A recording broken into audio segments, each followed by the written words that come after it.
Hi everyone, New England Gardening here on this Thursday, March 5th, 2026. And last night I noticed a rabbit chewing on an apricot tree over there, and I did not realize the extent of the damage.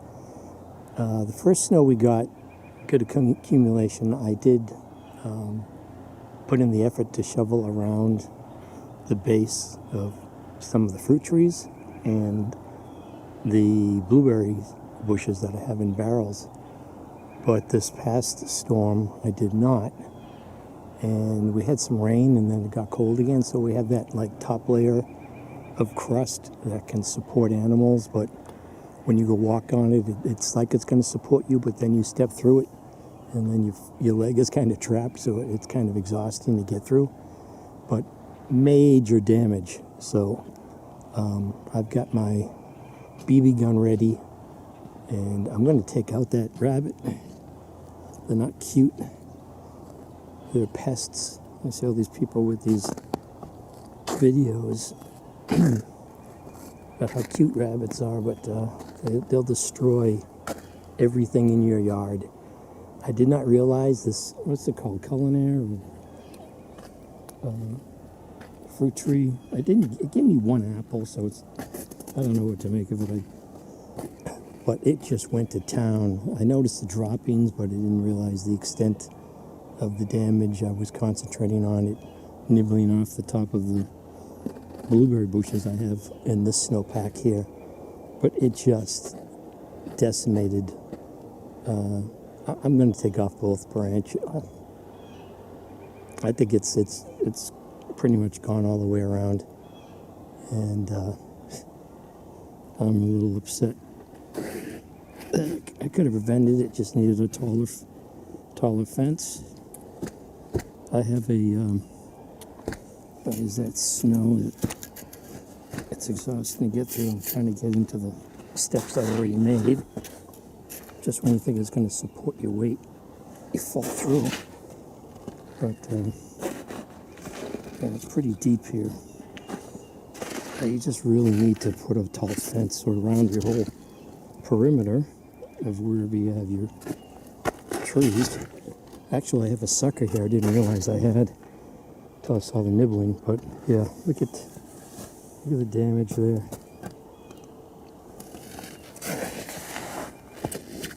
Yeah, there's nothing to salvage on this one. So I'll take it off here, and I'll take this one off here. Oh boy. Yeah, got a nice shape to it. But I gotta put the camera down and cut those two off. This one here, I'm kind of, yeah, it's pretty much all the way around. And look how far up it goes. It was just gnawing on that. I noticed the droppings, like I said, but it did. First time I looked at this, there wasn't any damage at all. I thought it was just going after the blueberry bushes, but this time I think they're getting really desperate with all this snowpack here.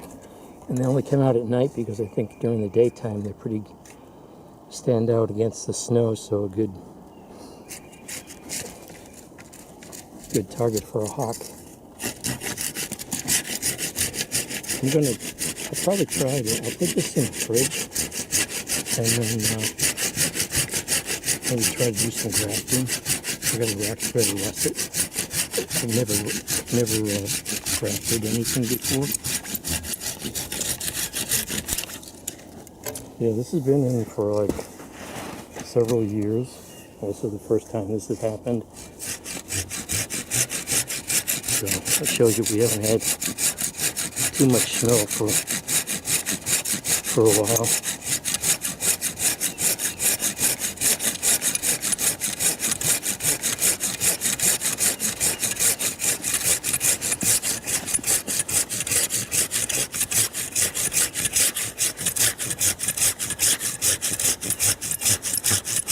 But between, you've got the summer damage and the winter damage and the damage I just made from cutting. Look at that. I can't think about it. Look at that. Yeah, that was all the way around. So this, I'll take these top cuttings here, put them in the fridge.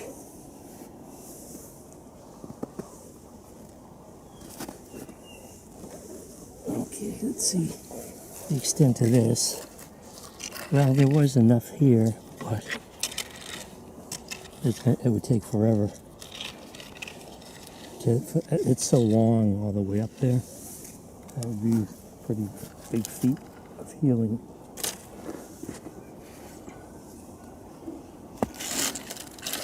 I can't think about it because I get more upset if I think about it.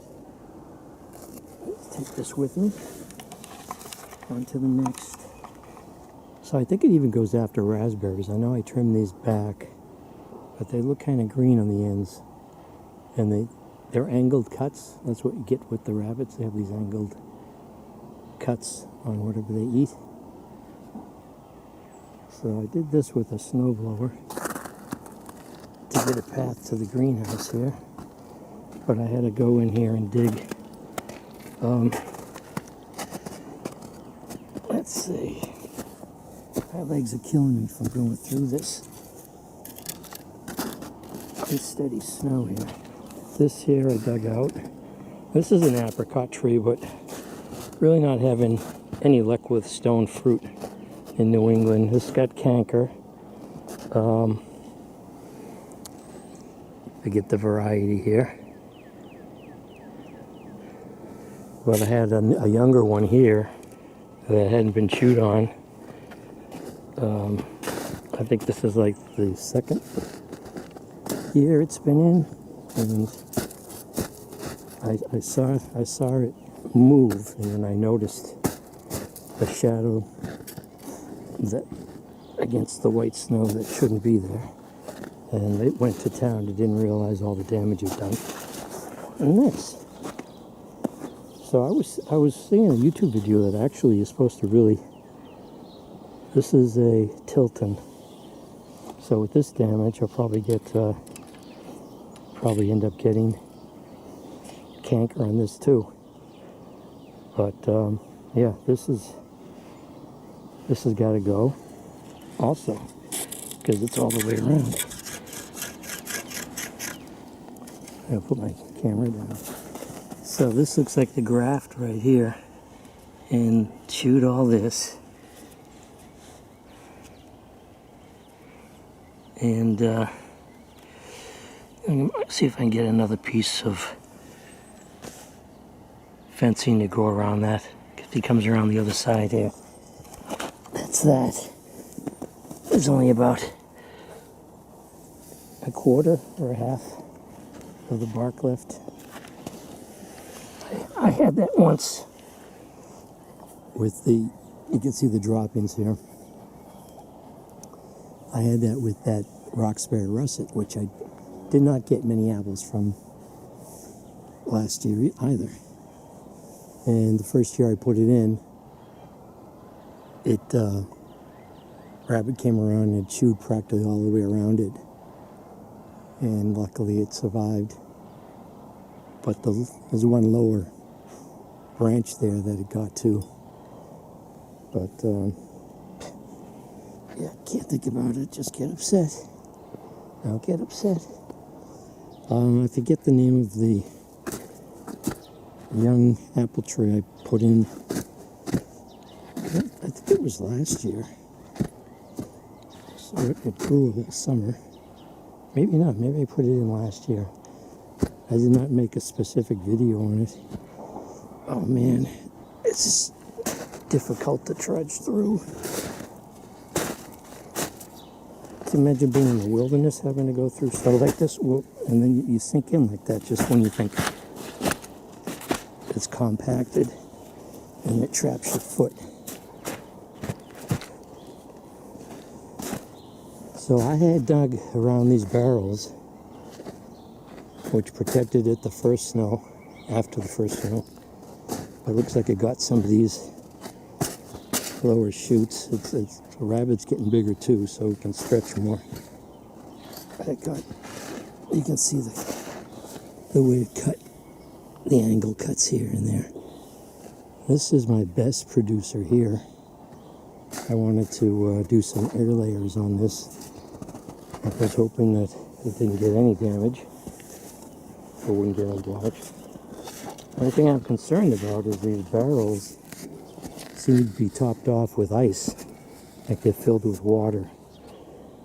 And I hope the root system can survive that. This isn't the first year, so this is Highland. And then, yeah, this is like the second year this has been in.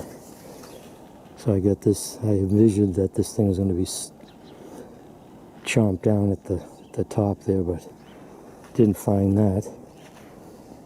So I put another layer or a level around that. I forget the name of that. Supposed to be a nice tasting apple, but probably won't be apples from that from like another 5 years if I get it to survive. And like I said, there's the Roxbury russet. I dug around that anyways. They got that lower branch, so maybe that's the fruit tree. Red something. It's not a Fuji, but maybe I'll try grafting onto that.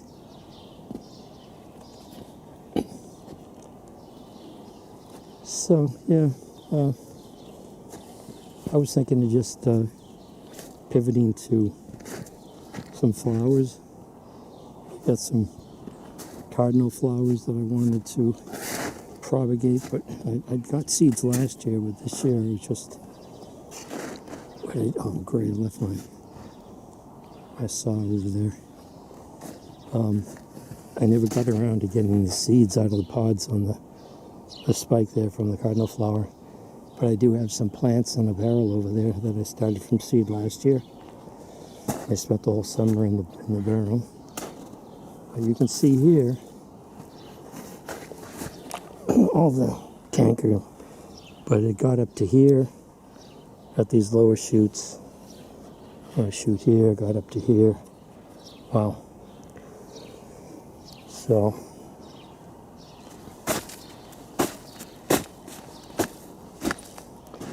they're pests. I don't know if I should wrap that with some wax grafting tape or what. That's pretty bad.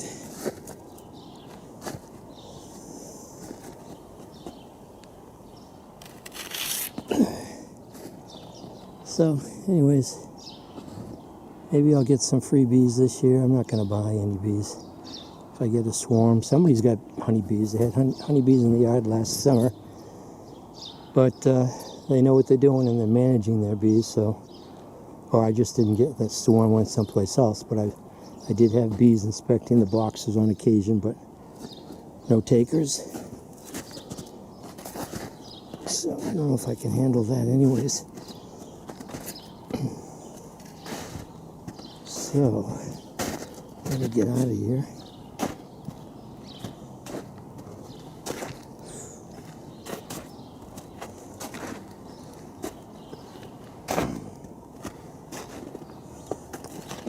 Yeah, so I got some, this soil here ended up being like bark. I bought this, I think, during the lockdown, and everybody was thinking that they were going to survive from having gardens in their backyard, and they didn't have time to break down the mulch into soil, so they were essentially selling mulch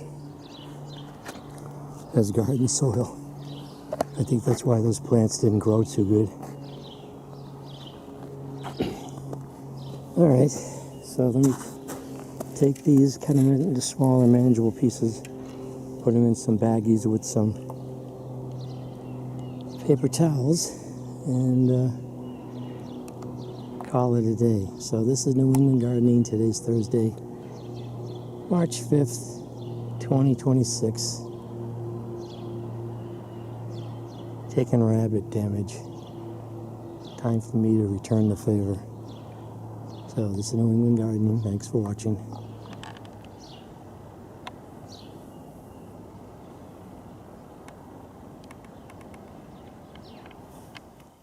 On a final note, since I'm here, I noticed an I-258 that I have in a window upstairs broke dormancy, but these have been in the cellar for probably a month now. I did have them outside underneath the stairs to keep them dormant, but then we had the single-digit temps, so I had to bring them in, and everyone got them out again. And now that they've broken dormancy, at least these, maybe the larger ones here, get them back outside, get them cold again. But, ooh, what about this one? That's still kind of wet, damp at least. I was wondering, because I had left these out, and it got freezing temperatures underneath the steps here, and there were solid blocks, and I was afraid that the younger plants here I had killed. But you can still have, because I had this happen before, you have something come out of dormancy, and then that's because the top part is alive, but the roots are still frozen or cold and dormant, and the thing just dehydrates and dies. So it's good to keep it in the cooler temperatures and not just bring it into the house, because the soil is still cold. And I was worried, I mean, it still could be the case. This is that rare, I forget the name of it, I forget the name. Then I had single cutting, and I got it to root. And that's this one here. And it looks like it's starting to come out of dormancy, but I'm hoping that the roots are still good. And maybe, yeah, these still have buds on them. They seem to be green.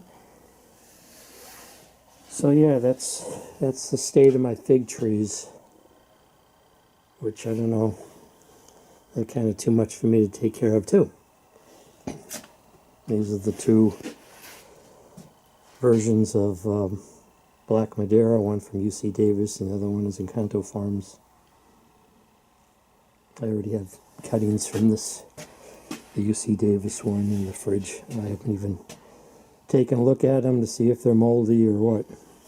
But yeah, just quick on the figs there, since I'm right here. Speaking of the hummingbirds, I've got the Millionaire, or cigar plant that I brought inside, and these are kind of drying out. Gotta get some water. They get just enough light to keep them alive. But I think a number of these, I don't think I have the original. I think the original was so big I just left it in the ground, and these are all from cuttings from a couple of years ago. Any water in here? Nope. All right, this is New England Gardening. Thanks for watching.